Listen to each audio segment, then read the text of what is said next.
Thank you. This meeting is being recorded. Shalom, everyone. Okay, we have dealt for a while with questions of the relationship between science and Emunah in the sense of natural sciences, and I'd like to move on to some other aspects of science, specifically a little bit about how do you say it? Philology? I think that's the word. Okay, that's fine. And mostly history and mostly archaeology. But first, I'd like to say that the analysis of Tanakh that's been done in the last generations in terms of analyzing the philological, on the one hand, aspects, the structures, the use of, what's the word, sifruti, literary aspects of the analysis of Tanakh is a big wow in so many ways, a tremendous positive wow. The structures that are there, Chazal saw some parts of it, some hints, some uses of a certain word in different places. By the way, very different places in Tanakh, which connect chapters and parts of Tanakh that initially don't seem to be connected. But when you see that and you discover the depth of connections that you have there, it is quite amazing, I have to say, and very impressive and beautiful. And it's been sitting there for thousands of years, and I'm not sure, I don't think that most of it are generations before us saw it. And it's very impressive and very detailed, and it gives depth and beauty to Tanakh. I don't want to claim that it proves that you know, the godly, that Tanakh is given from a higher source than a human source, but it does give beauty and depth to Tanakh. And if you want, it shows you something a little bit, it reveals a little bit of the higher than human aspect of Tanakh. That depends on your faith, if you see it that way or not. I'm not saying it's any kind of mathematical, scientific, objective proof. And I ask myself, when I see it, it seems so beautiful and deep to me. And then I ask myself, okay, go 300 years back. They didn't know of all this, and we have this gift today. What's going to be discovered in the next 300 years? What are my great-grandchildren 300 years from now going to discover about Tanakh? And I'm going to be sitting up there and looking down and saying, oh, darn, why didn't they discover that in my time? You know, or I'm saying it now because I'm not going to have that depth.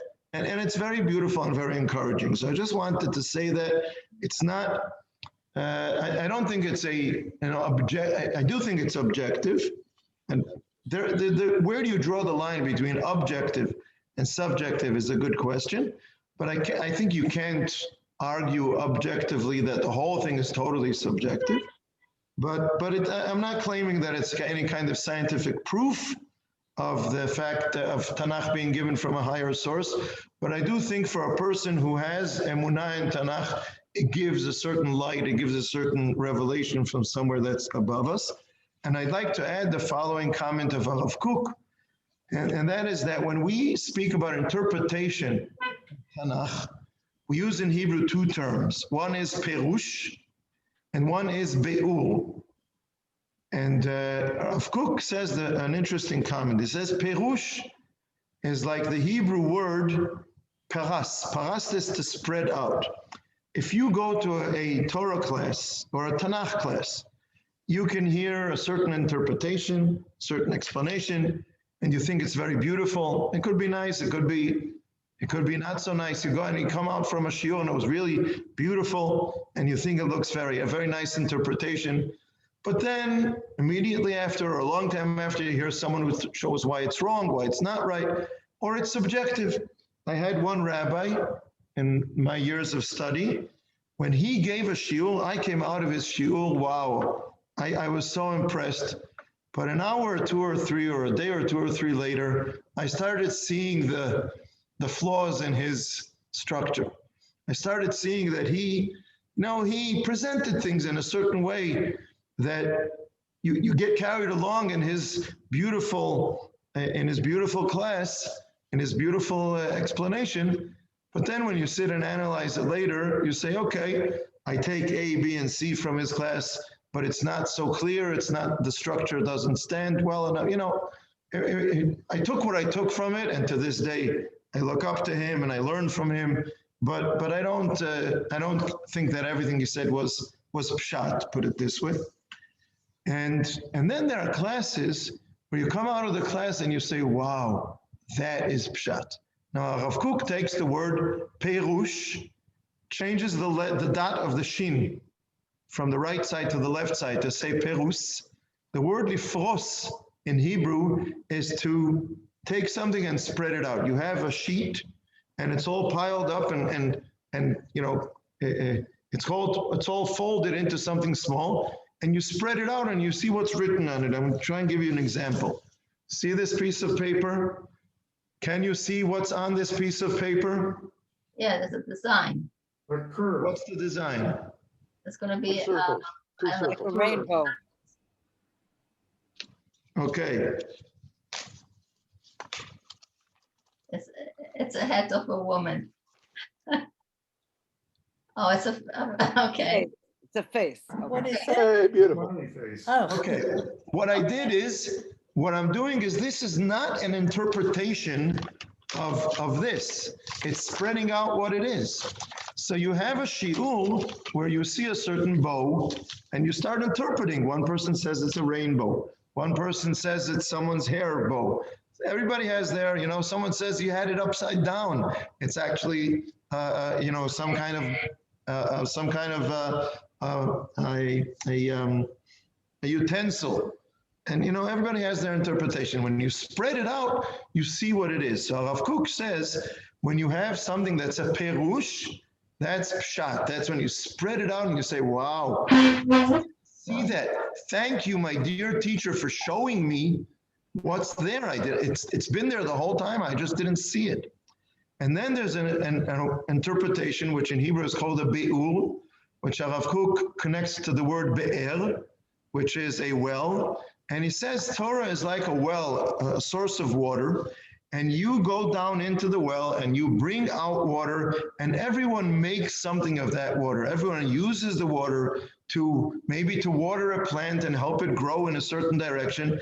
And that's not spreading out what was there. It's taking from a certain well, and it's saying, I am not making up the Torah. I'm not starting from scratch. I'm taking the Torah sources and I'm helping them grow. Because the Gemara in Masechet Chagiga says that Torah is fruitful and it multiplies.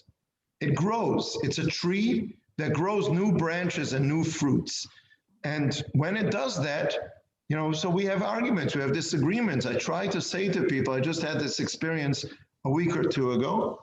I had a person, actually, I remind myself now that I have to get back to him. A certain event, someone was very critical of something we did. He claimed it was an embarrassment, halachically, how could we do it?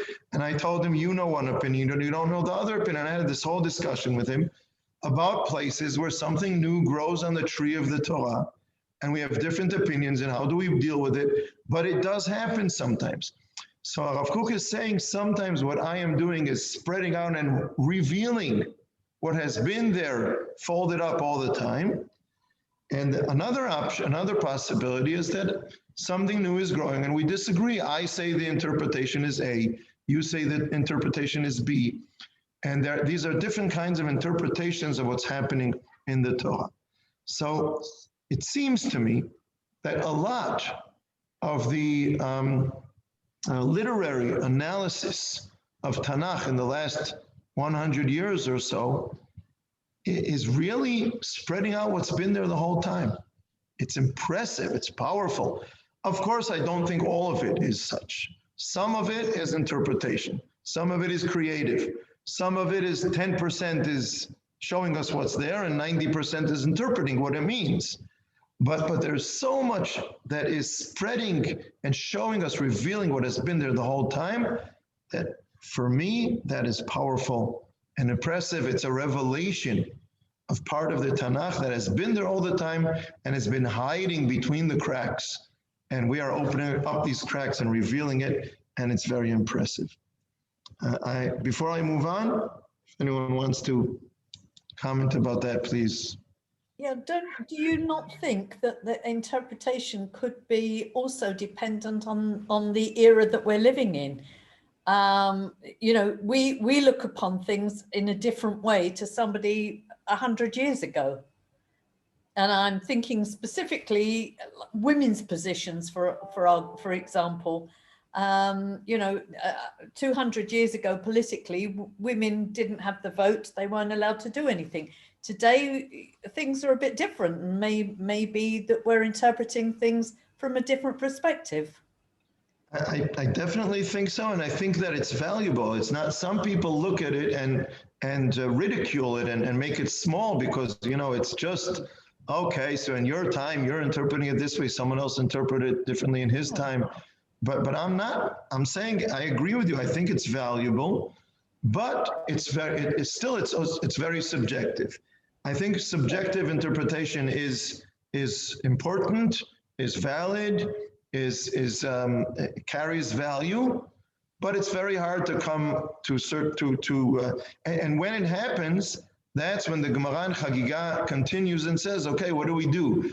I'm claiming something new is growing on the tree, and we have to, and we come to differences of opinion. So what should the right interpretation be? What is the right halacha? Take the example that you gave, of course, about women's questions relating to women.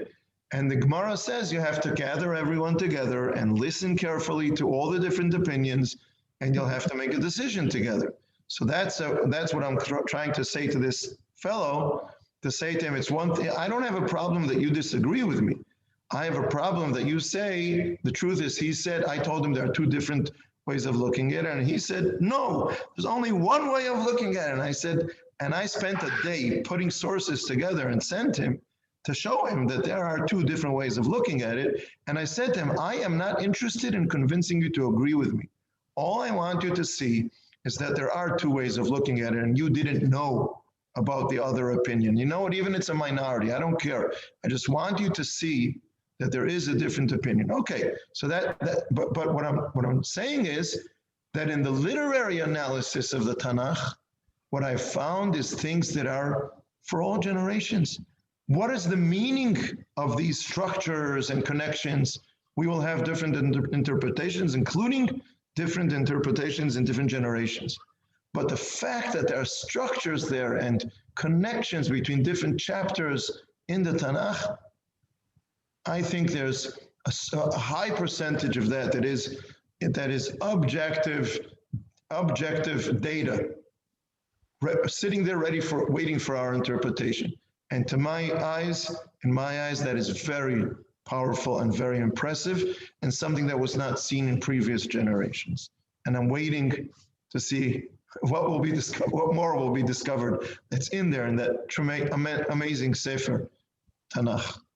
Are you saying that people didn't notice there was structure in the Tanakh? Not that they didn't notice there was any structure, but the development of literary analysis beyond spontaneity, in the world, and the discovery using these tools, which are modern tools, 18th, 19th, or 20th centuries, and using them then to analyze Tanakh, they discovered things that were, I'm saying, the tip of the iceberg. Chazal already noticed it, made connections and comparisons and negations between different places in Tanakh. But the level and the detail in which it has been revealed in the last 100 or 200 years is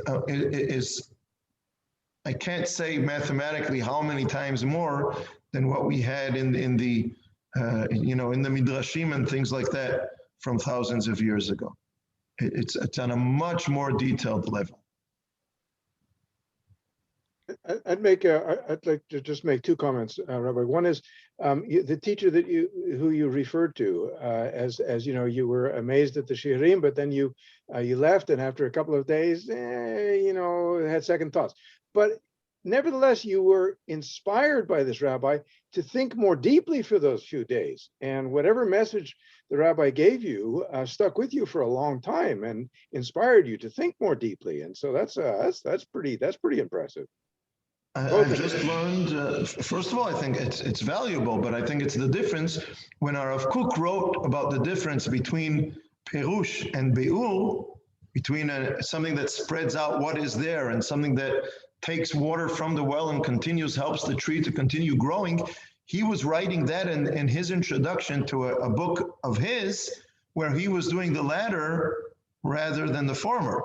Now, he was saying what I'm doing is part of the growth of the Torah. I want to bring out the right fruits for my generation, what I think is the fruits that this generation needs, but I don't want to start from scratch. I don't want to say that I invented the Torah in the 20th century. I want to say that I'm taking the words of the Torah and of the rabbis, and I'm helping them grow and bear the fruits that my generation needs. And he's saying, I understand, I'm totally aware that I am not saying something which is objective. I am not revealing something that is there, but I am interpreting and growing something new. At the same time, I do think that it's something that grows from the Torah, and that's valuable. And I appreciate that. And I appreciate my teachers who do that, and I try to do that myself. But at the same time, it's important for me, and it's important to see both of them. And Rav Kook, in that introduction to that book, he says, he compares it and puts the two together, and he says they create a certain balance that is valuable. Because if you lose the objective framework of the Torah, then what you're interpreting is without any limits, is without boundaries, without a framework. Then you go way overboard and you get lost. We lose it. And if you only have the framework, the strict framework of the Torah, you get so rigid that you can't give the fruits that are necessary for your generation. So he says we need both. In this specific book, I'm doing the latter rather than the former. But in other books of mine, I will do the former. So he's saying we need both of them. So, and you're right, this rabbi in these classes gave me certainly fruit that I live on it, I thrive on it to this day. At the same time, I take it, if I hear something that he says today, I take it with a grain of salt. And taking it with a grain of salt doesn't mean that I'm not listening to what he's saying. But I will be more careful and say, okay, I'm listening, I hear, let me check it out. How much of this has a good, strong basis? How much of it is, that's another positive quality, being a very creative person. Sometimes I look up to people like that and say, wow, tremendous creativity. On the other hand, I want to know, where was it analysis of Tanakh and where was it creativity? So I think if I can summarize that, it sounds like you're saying that you're not such an impressionable young man anymore. Second comment regarding 300 years. I in no way can predict 300 years. I don't even know if we can pick 30 years. But if we do predict, let's say, a few years, I think that there are very powerful analytical tools, some of which are based on a thing called artificial intelligence, and maybe they're inspired by artificial people. I don't know, but they have tremendous capabilities. Of course, it might be said that they could be autonomous, that is, uncontrolled. And the trick for AI, artificial intelligence, is to control these algorithms, these computer algorithms that do a tremendous amount of analysis. Fascinating. It sounds to me. It sounds like what's it called? Isaac Asimov. What is it called? iRobot. Science fiction. Science fiction. Thank you. That's that. Thank you. It sounds like science fiction, and well, science fiction at some point becomes science. So, where do you draw the line? How do you control? That's a great question. Thank you. So how do you square the circle that today there seem to be some Rabbonim who want to take us back 300 years rather than to look at today and to take us forward? Yes, good question.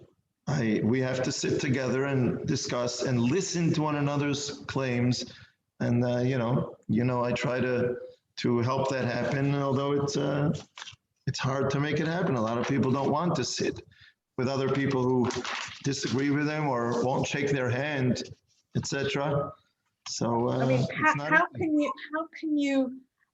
can you justify one Jew calling another Jew a pig because he doesn't completely agree with his concept of Judaism? There's no I justification. can't. I agree. There's still way too much, sinat chinam within Yes. the community. Yeah. I don't know how many times I've been called reformit. I was at the hotel today. Never mind. But that kind of lack of tolerance is amazing. Go ahead, Michael. So my antenna went up when you started talking about literary criticism as a study tool, and I certainly agree that, especially in the world of computers, we have the ability to find connections and to perhaps find insights that would be very difficult to get at otherwise. But I don't think we should forget that literary criticism was initially used to try and Disprove. disallow the divinity of the Torah. Right. And That's coming up. Yeah, That's okay. Next one. Made it. Okay, Bible because to criticism me, is coming up. yeah, because to me, it seems like so much is going to depend on the intent of the Right. person that is doing the review, and are they coming from a belief system that's going to bring value, or are they just trying to create chaos in the world? And any tool can be used for good or evil. Absolutely. And one of the, first of all, as I said, Bible criticism is the next in line. Okay. And second, I would go back to what I said about using literary tools. As I said, I think there's a certain percentage of it, whether it's 10% or 20 or 50%, that brings us objective data. And then there's the other percentage of whatever's left, which is totally subjective. And so, which leads us to the question, which we will soon discuss, about even Bible criticism. What is the relevant data that they did discover, and what do we take from that? What do we learn from that? How do we grow from that? Of course, taking it in a different interpretation. But those are good questions. And I absolutely agree. Any tool can be used and misused. Absolutely. Well, from that point of view, there are many tools which are helpful in addition to literary tools. I mean, scientific tools, for example, that can help us understand the Torah. Mark was sort of indicating that in artificial intelligence, but there are many, many tools. But I also wanted to present another possible model, the puddle model, that when you have a rain or something like that, you get puddles, Right. and at the outset, Right. they're isolated puddles, Right. and then they connect in some way to present a more viable source of water or something like that. And that sometimes I think of, learning in that aspect. And so when you say that, are you saying that there are different tools that, separately give us certain kind of perspectives, but when they come together, they end up giving us something which is a richer understanding? Absolutely. Yeah. Thank you. And when the approach is superficial and very light, they're isolated. Is that what you're saying? And as you go deeper, they become more connected. Yeah, or as time goes on, also as people study more. So What's an example of that? like Mark said before, I'm not as impressionable as I was when I was studying with this teacher 30 years ago.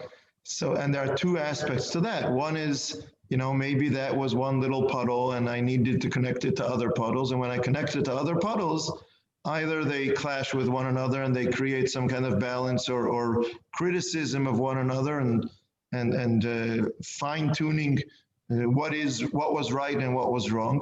And on the other hand, maybe they give each other, enrich each other, and give each other what each one was missing, and that way our understanding grows. Those are different those are different scenarios that can happen. Sometimes this way, sometimes that way. Ilana, you were asking for an example? Yeah, Louis, I was wondering when you refer to what you're referring to, what's an example of that? Oh, I mean, there are many examples. In mathematics, people might prove different theorems and then they come together somehow, they relate to each other, and then you understand what's going on. But also in physics, I don't know the physical discoveries, but there were these atomic particles theories that were developed and then they sort of grew together in certain ways. I mean, there were different theories. I don't know. Also in Bible studies, like one person might have, as Rav Tzvi said, one person might have one approach. Like last week or 2 weeks ago, Rav Tzvi was talking about Yonah and certain things you can learn from that. And maybe if somebody else focuses on something else, then somehow the two mesh in some way, something like that. Thank you. Okay, thank you. So now we'd like to move on to Bible criticism. So, so the first thing I wrote down for myself about Bible criticism is, on the one hand, it's very speculative. Again, let's look at what is the subjective, or what is the objective, or could we argue how objective is some of the data that they discovered? And certainly the interpretation is subjective, is speculative. It's not something, sometimes people relate to such, they grow up in a certain atmosphere. And in the same way, I call them Haredim. Now, they can be Haredim in one direction or Haredim in the opposite direction. You can be a right-wing Haredi, a left-wing Haredi, a religious Haredi, or a anti-religious Haredi. People who have a certain attitude towards things, a certain hashkafat olam on things. And when you say something that disagrees with the basis of what they're saying, you are totally a heretic in their eyes. Doesn't matter a heretic in terms of faith or a heretic in terms of atheism, but you're a heretic in the way they look at things. And so sometimes people grew up on Bible criticism as it's funny to put it this way, but as if it's godly given, it's Torah Sinai, that Bible criticism has discovered the absolute truths, and in what generations the Torah was invented, and Sefer Dvarim was written in the 7th century BC and so on. There are these certain truths that are, people grew up on them, that these are absolute scientific truths, and I think it's clear to me that they are not, that they are speculative. And nonetheless, I would look for the objective parts that I can take from it. Not only that, part of Bible criticism was outright anti-Semitic. It was meant to be anti-Semitic and anti-Tanakh, and therefore I would take it with more than a grain of salt. And yet I would look for what can we take from it and how do we deal with it, with their findings. Go ahead. I just want to make a comment that this Bible criticism it's nothing new, because if we look at Josephus, in the 1st century CE, we see that the way he interprets, the way he translates the Tanakh, he's trying to be logical. So the Greek logic is there. You can see that it is a tremendous attempt to make things that are religious to be understood by the Greeks at the time and the Romans, right? So we see that it has to, people react to what is going on around them. So now we are at the time when archaeology, we feel that we have to prove the Bible against archaeology. And I think it has to do with the time and what's going on around us. I think that's what's happened. So by the way, you also, just like Michael before raised the issue of Bible criticism, you've raised the issue of archaeology, and that's the next. So you've together drawn the line of where we're heading Okay. and in the next couple of sessions. Okay. So I'd like to say about Bible criticism, I'll say the following. I had a teacher who has passed away several years ago, Rav Mordechai Breuer. I don't know if you've heard his name. Rav Mordechai Breuer was a teacher. He was a Yeke. Mishpachat Breuer goes back to Rav Shimshon Raphael Hirsch. And he was a teacher in different places. I studied with him at what's called Gush, Yeshivat Har Etzion. And several years ago, I studied with him at Gush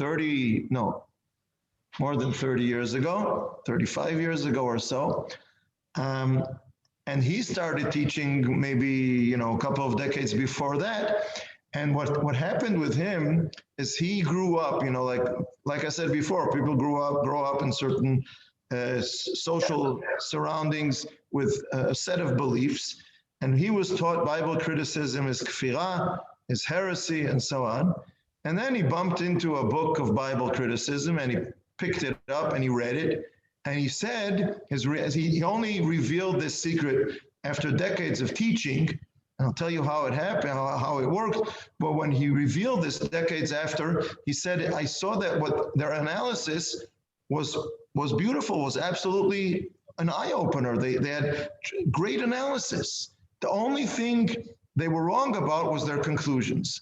Meaning I took their tools and I understood it in a different way. And he started giving shiurim in Torah and Navi and Tanakh.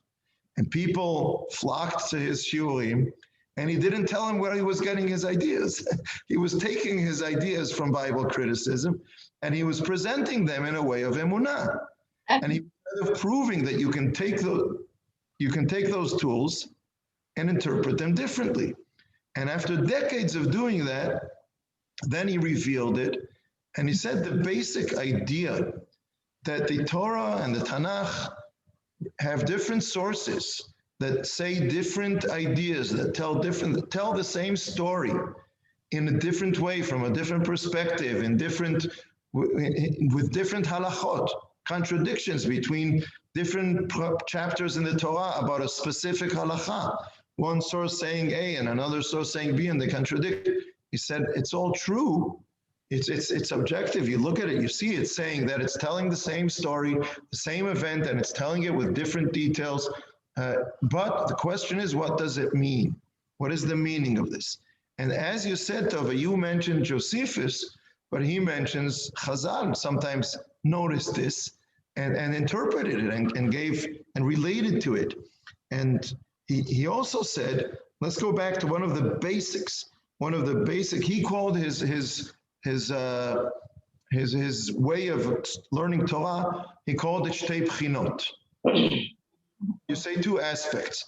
And his claim is, every person who discovers something very valuable and important, then wears these glasses all the time. So everything in the Torah and the Tanakh has shtei bchinot.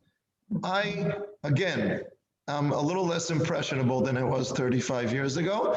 I learn a lot from it. I think there are great things. I don't think we have to look at every time we look at a Parashat Shavua or any chapter in Tanakh, we always have to look at it with shtei bchinot. But I take his tools, and he called it shtei bchinot, two aspects. And the first place you look at is the first two chapters of the Torah, is the two different descriptions of creation of the world. It's hard not to notice it. When I was very young and very impressionable, meaning elementary school, I was taught Perek Aleph and Perek Bet in Bereshit, and no one told me, notice there are differences. Of course not. I wouldn't do that to my grandchildren in first and second in elementary school either. But when I grew up, no one helped me grow in understanding it until I reached yeshiva and the Rav Boyle. And then he says, but the rabbis saw it. The first chapter in Bereshit goes with the name Elohim. The second chapter in Bereshit uses the double name of Adonai Elohim, Yud Kei Vav Ki and Elohim.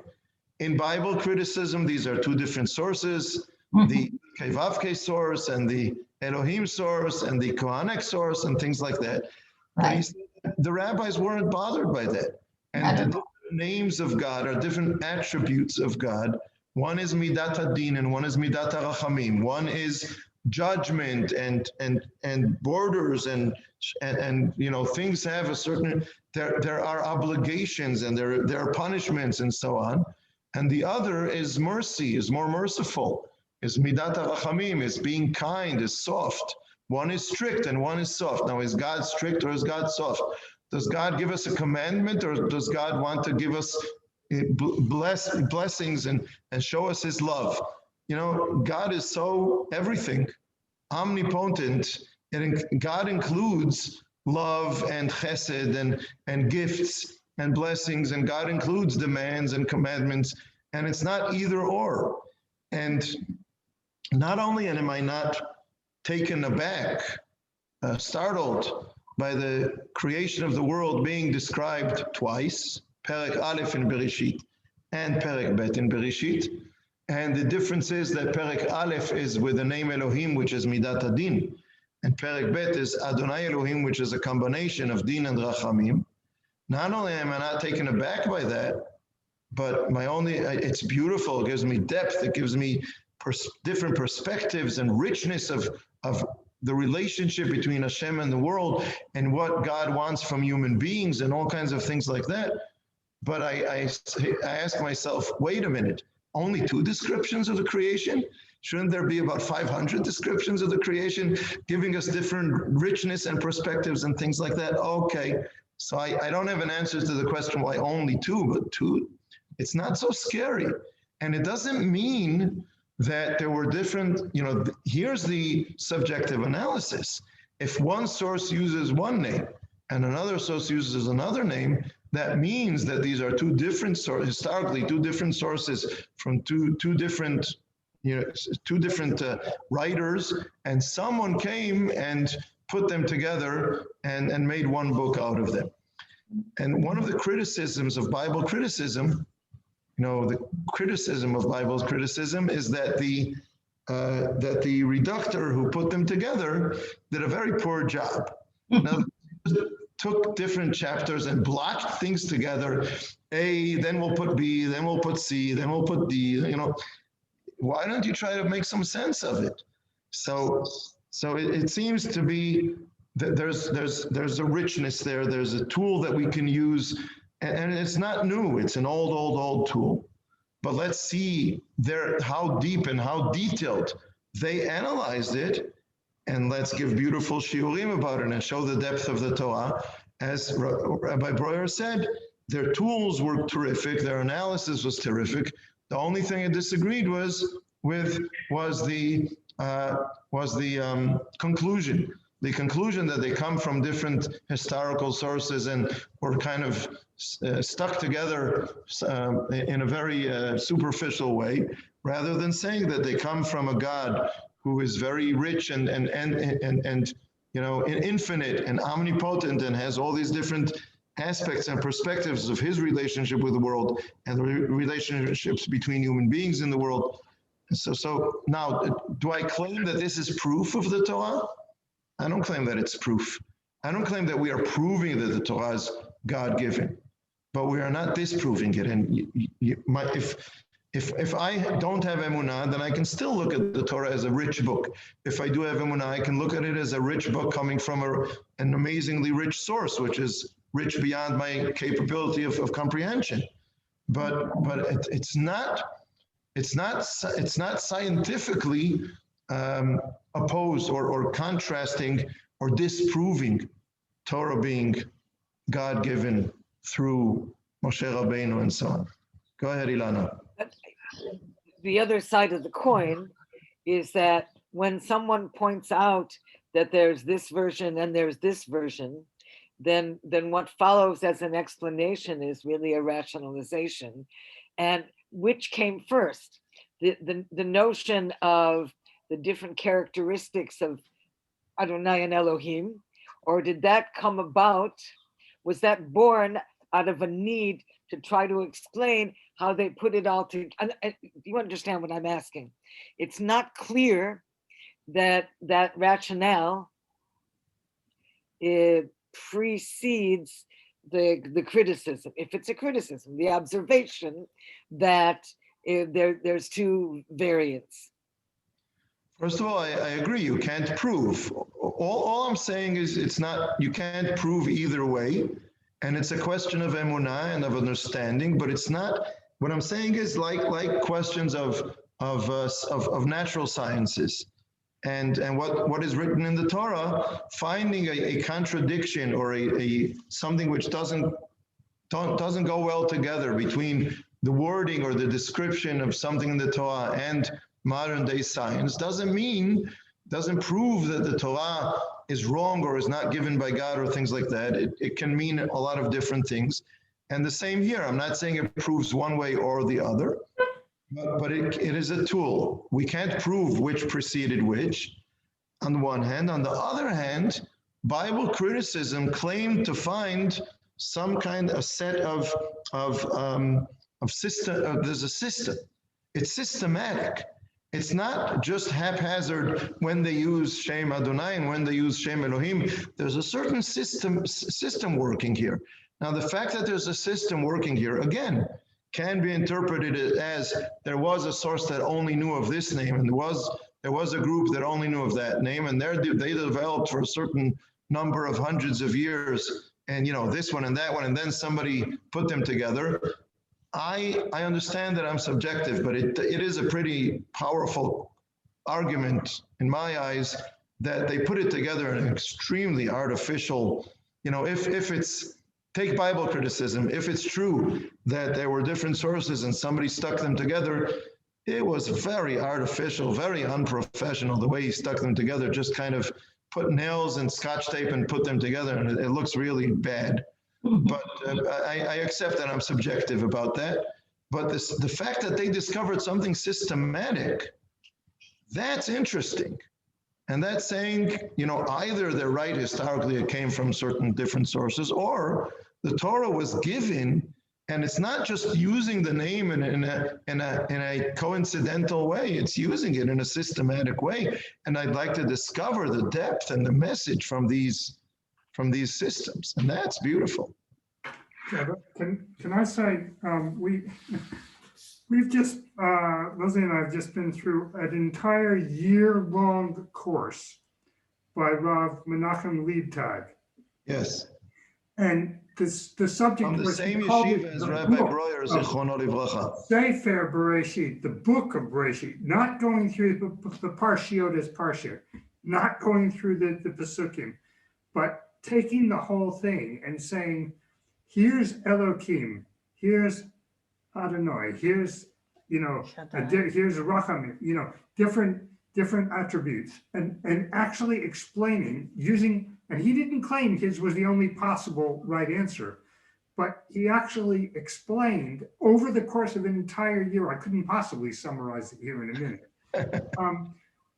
how, if you actually take a certain meaning to these things and you ascribe a certain reference to each of them, that you end up with a logical meaning why they were used in that context in each of the particular pasukim.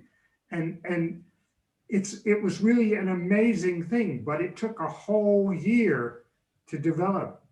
And just to explain, I mean, I don't know how long it took him to come up with it or to learn it from his teachers, but just to explain it to us has taken a year.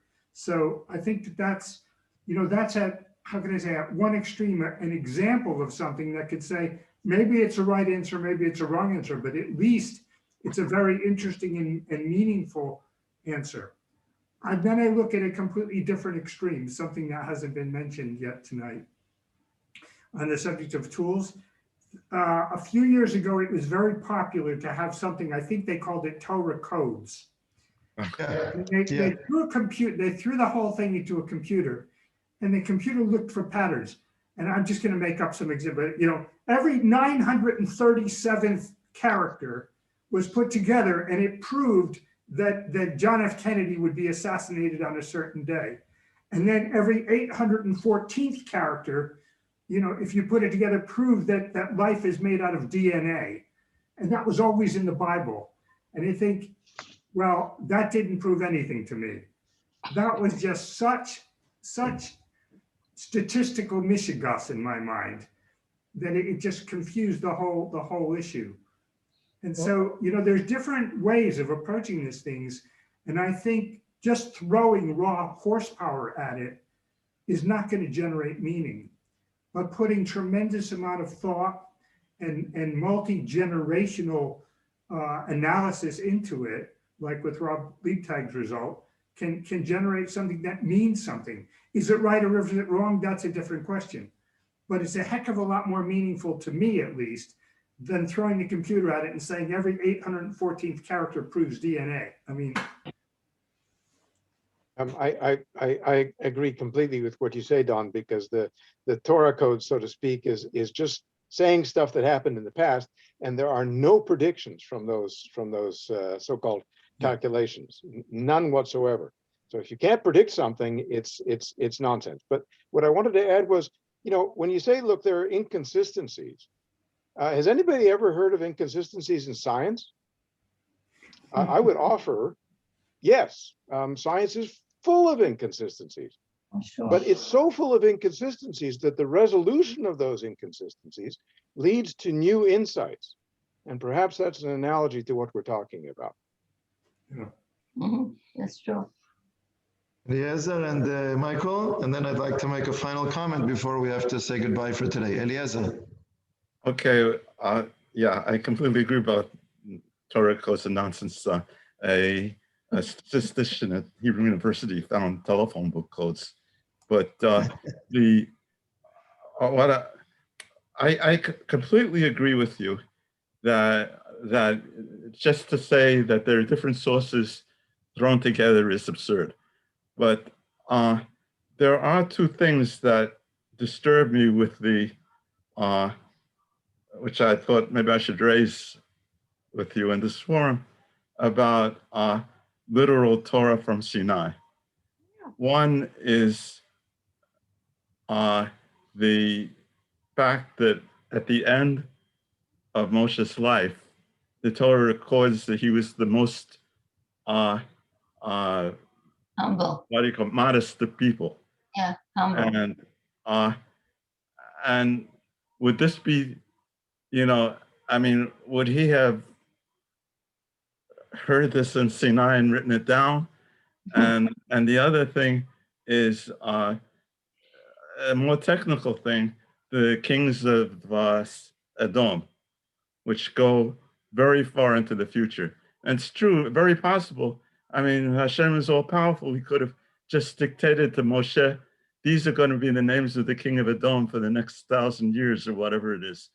But it's not so plausible in my, weak human understanding. But Okay. can I say something? Wait, Michael and then Tova, and then I have to say something short and I'll have to end. Okay. I just wanted to go back to my earlier comment about intent. I'm not going to argue for or against the Torah codes, but I think they have served a purpose in narrow areas where they have actually drawn people towards Torah study that would not have found it a different way.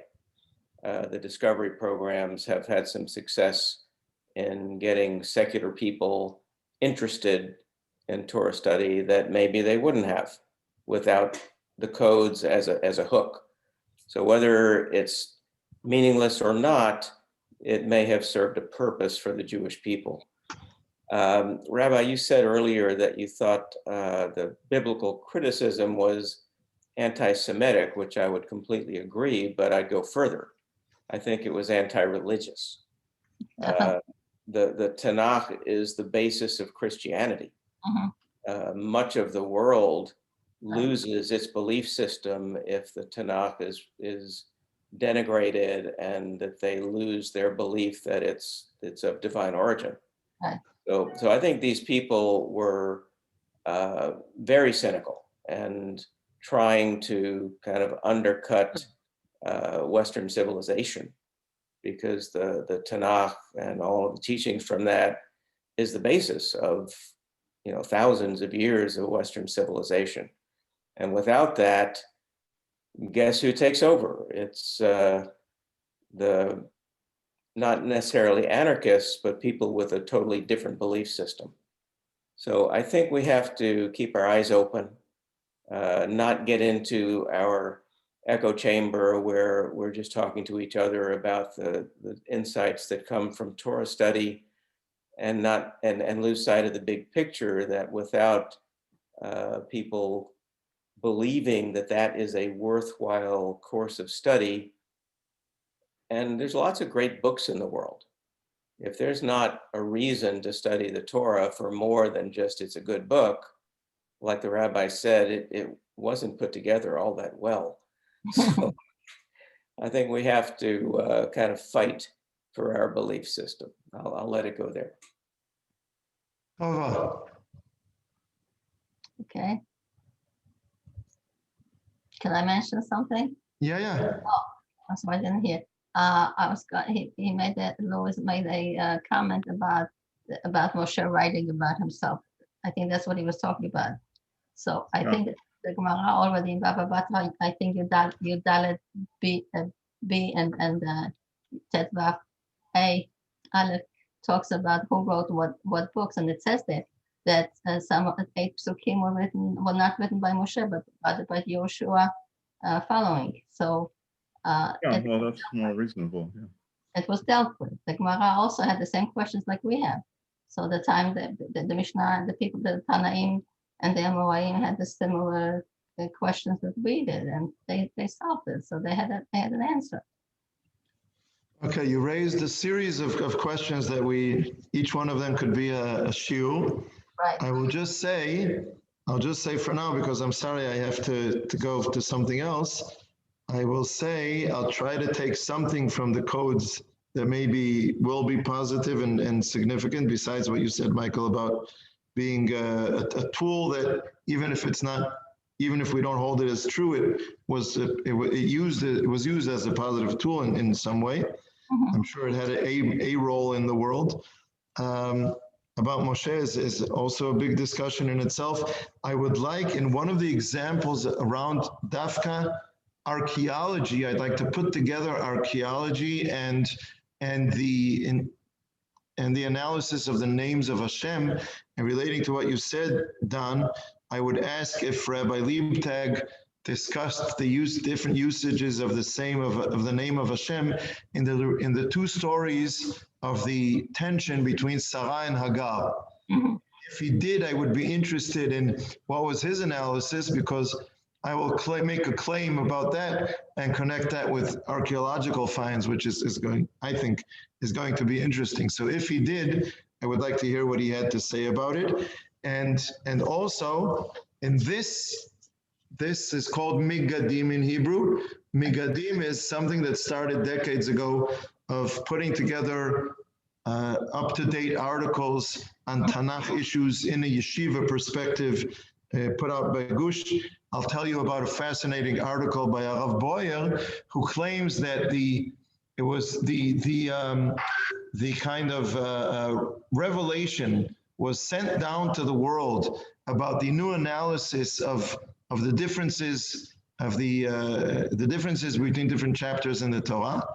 And 2 people picked it up. One of them was a rabbi, and one of them was a Christian doctor. And if the rabbis had continued what the rabbi picked up, then we would have developed it all in holiness. And because they neglected it, And it was all developed in an anti-religious, to take what you said, Michael, in an anti-religious way. And now we have to discover it because we have to answer their claims. But we were given the opportunity, and we still have the opportunity to take it in a way of holiness. Okay. And Eliezer, relating to what you said, look at this book. It's called Ad Hayom Hazeh. And I think what you were saying was about the words Ad Hayom Hazeh. And what he does in this book, Ad Hayom Hazeh, is to a lot of questions of Tanakh and modern day knowledge. How do we relate to that in a way of Emunah? And one of them is questions of historical things that are mentioned in the Torah, and they say Ad Hayom Hazeh.